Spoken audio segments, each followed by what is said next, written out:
Sí, doctor, queríamos saber un poquito nomás cómo está el juicio oral y público, teniendo en cuenta que el domingo tenía que hacerse una constitución, entiendo, en la comandancia, en la sede del Partido Liberal Radical Auténtico, y después desistió usted. Usted había propuesto, me dijeron. Sí, bueno, te comento para contextualizar, ¿verdad? Exactamente. En realidad estamos con una cuestión de orden, ¿verdad? Estamos en las pruebas del Ministerio Público. En ese ordenamiento, después de la producción de las pruebas del Ministerio Público, tenemos las pruebas de la querella y luego, por último, de la defensa, ¿verdad? A partir de ahí, la Fiscalía había pedido la reconstrucción de los hechos, no la constitución. Entonces, el fiscal Hernán Galeano dice, nosotros queremos modificar, ya que la defensa pidió la constitución, que en vez de reconstrucción sea constitución en el PLRA, ¿verdad? Entonces nos corre el traslado, obviamente nosotros nos ponemos de acuerdo y nos dicen, sin problema, vamos a hacer la constitución el domingo, primero en comandancia y luego en PLRA. Y nos pasan la cobertura de gastos. Esa cobertura de gastos aproximadamente era de 8 millones de guaraníes, ¿verdad? Entonces, en primer término, mi defendido me manifestó que contaba con ese dinero. Pero luego de la liquidación me dijo, no, la verdad es que no tengo. Entonces yo tuve que ponerme en contacto con el tribunal y ahí me dicen, bueno, pasa, continuamos normal y luego decidimos qué va a ocurrir con esta constitución, ¿verdad? Porque también está la querella, que es la reconstrucción de los hechos. Entiendo, Estamos en entiendo. esta situación, Raúl. Ya entiendo. Y, doctor, ¿cuándo sigue el juicio? El juicio tiene 3 fechas fijadas hasta ahora. Tenemos jueves, viernes y sábado, desde las 8 de la mañana, si no me recuerdo, 8 o 9, no te quiero mentir, y generalmente es hasta las 15 horas. ¿Usted cree que para el sábado ya va a tener un veredicto? ¿Van a tener? El tribunal tiene la intención de culminar este sábado, pero hay muchos factores a tener en cuenta. Por ejemplo, ¿verdad? Testificales de fiscalía todavía faltan 8, sin contar las testificales de la querella, y las mías que son 80, ¿verdad? O sea, es una cuestión medio difícil de llegar al sábado. Pero, Además, tenemos la demás diligencia que la querella persistió, que es la reconstrucción. Y obviamente nosotros velamos por la constitución y la reconstrucción, y te justifico el porqué. sí. Porque la reconstrucción implica que todas las partes se vayan a ese lugar y se reconstruyan los hechos, es decir, nos tenemos que ir a las 12 de la noche, tenemos que ubicar por lo menos, si no le ubicamos a las personas que están en el lugar, por lo menos tenemos que llenar la sede del Partido Liberal con la misma cantidad de personas. Para eso necesitamos acceder a los videos, contabilizar y identificarle a cada uno de ellos, así como también debemos de traerle a otros coprocesados, ¿verdad? O otras personas que fueron sentenciadas en otra causa que estaban al costado de Gustavo Florentino. Entonces, se dificulta en demasía llevar a cabo la diligencia de la reconstrucción de hechos. Por una cuestión hasta de operativa real. Y, doctor, en este caso, y usted había dicho, recuerdo en el juicio, que iba a desistir de varios de los testigos, iba a depurar. ¿Eso se hizo? Todavía no. Hoy tengo ese deber.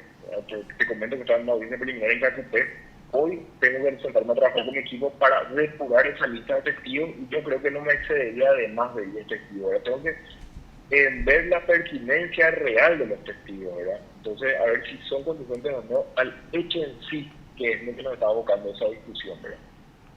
Entiendo, o sea, de los 80 quedarían 8 más o menos, entonces.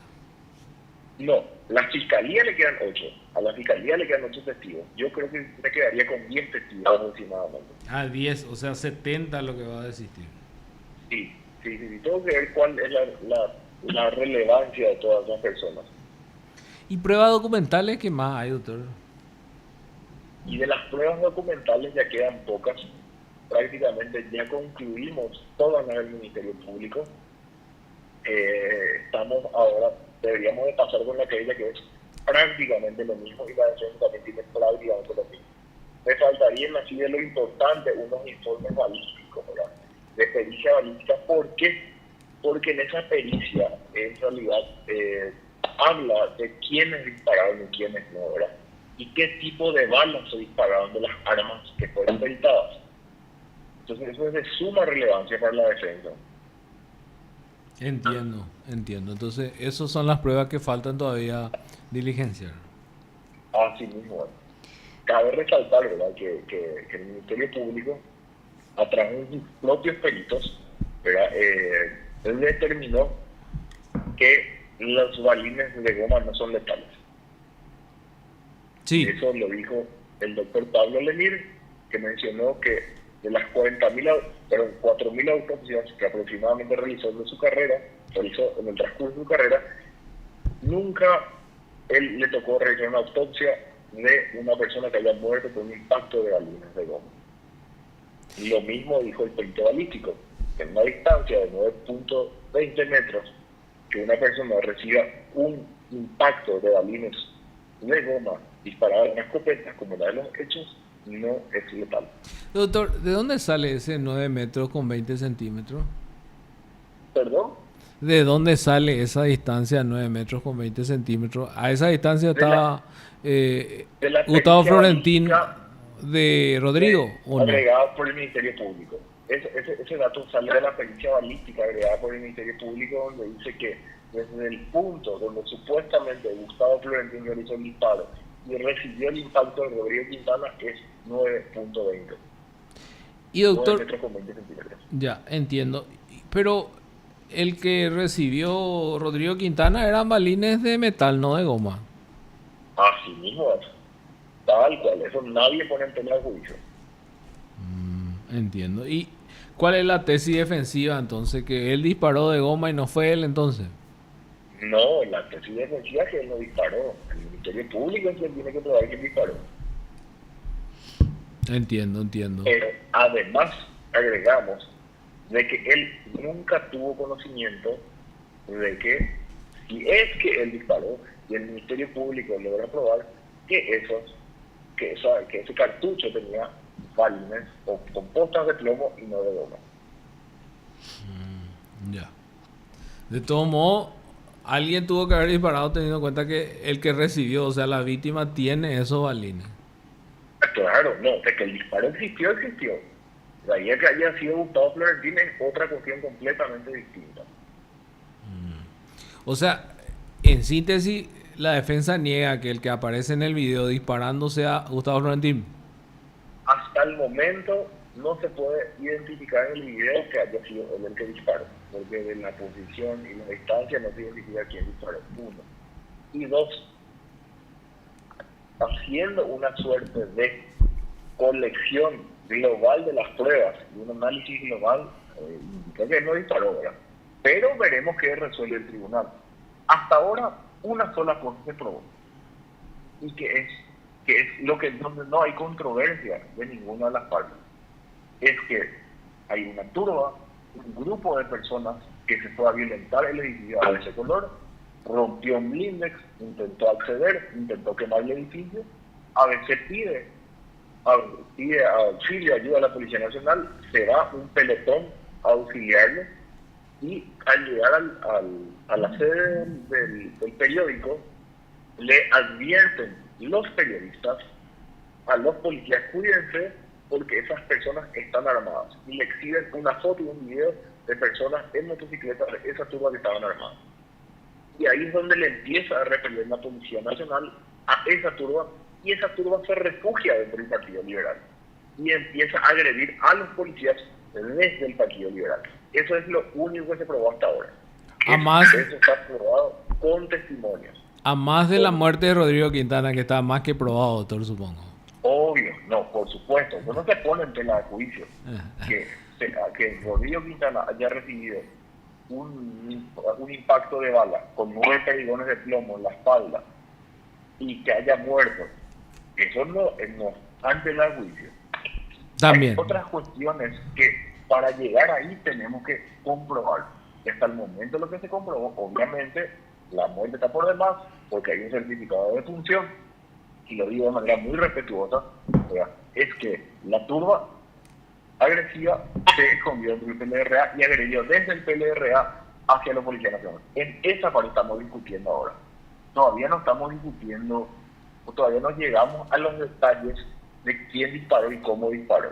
¿Y por qué te digo esto? Porque todos los testigos hasta hoy en día refirieron: yo estaba corriendo, yo estaba en el fondo, yo estaba boca abajo en el piso, yo estaba escondido, yo no vi. Sí, Pero hay... escucharon un disparo, pero hasta ahora no vieron quién fue. Y dijeron, fue esta persona que estaba así.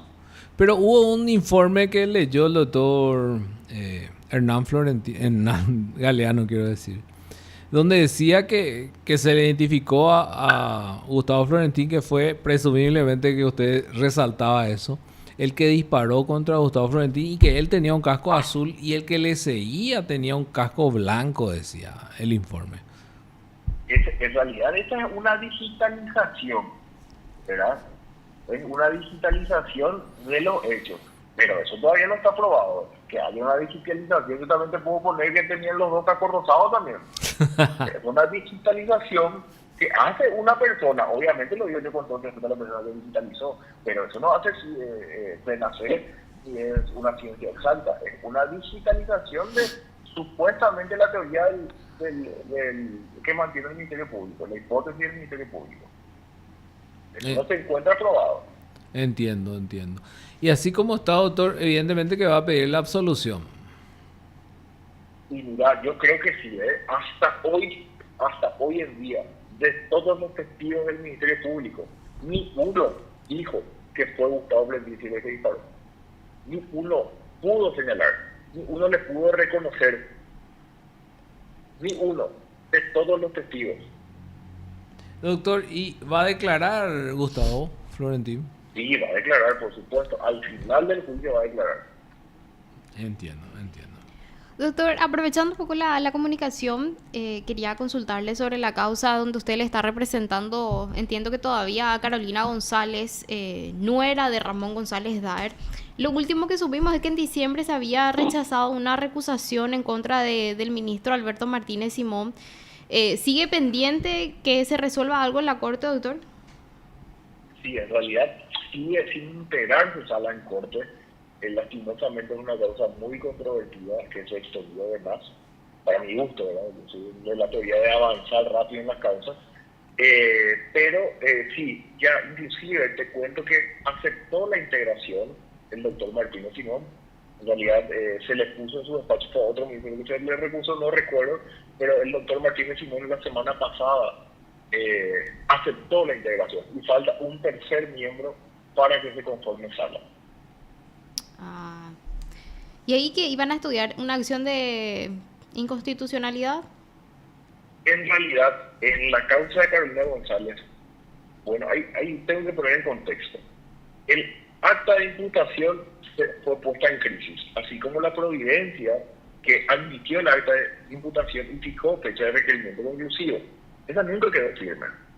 A partir de ahí, se tomó el Ministerio Público como una suerte de fecha de requerimiento conclusivo de presentación, la fijada en esa providencia puesta en crisis.